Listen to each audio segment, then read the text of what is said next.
It's strange what the mind can digest and what it resists. I had just survived the most surreal summer imaginable, skipping back to bygone centuries, taming invisible monsters, falling in love with my grandfather's time-arrested ex-girlfriend, but only now, in the unexceptional present, in suburban Florida, in the house I'd grown up in, was I finding it hard to believe my eyes. Here was Enoch, splayed upon our beige sectional, sipping Coke from my dad's Tampa Bay Buccaneers tumbler.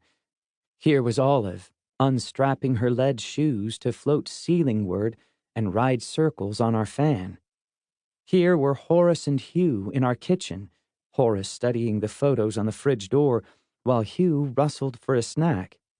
Here was Claire, both mouths slack as she gazed at the great black monolith of our wall-mounted television. Here was Millard, my mother's decor magazines rising from the coffee table and splitting in midair as he skimmed them, the shape of his bare feet imprinted into our carpet. It was a mingling of worlds I'd imagined 1,000 times, but never dreamed possible. But here it was, my before and after, colliding with the force of planets. Millard had already tried to explain to me how it was possible they could be here, apparently safe and unafraid.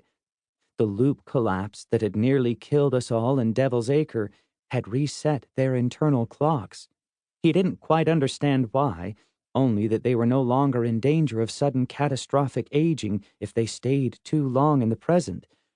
They would get older one day at a time, just like I did, their debt of years seemingly forgiven, as if they hadn't spent most of the 20th century reliving the same sunny day.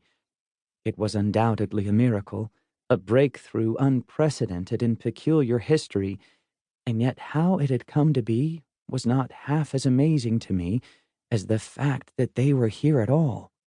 That beside me stood Emma, lovely, strong Emma, her hand entwined with mine, her green eyes shining as they scanned the room in wonder. Emma, whom I'd so often dreamed about in the long, lonely weeks since my return home. She wore a sensible gray dress that fell below the knee, hard, flat shoes she could run in if she had to, her sandy hair pulled back into a ponytail. Decades of being depended on had made her practical to the core, but neither the responsibility nor the weight of years she carried had managed to snuff the girlish spark that lit her so brightly from the inside. She was both hard and soft, sour and sweet, old and young. That she could contain so much was what I loved most about her.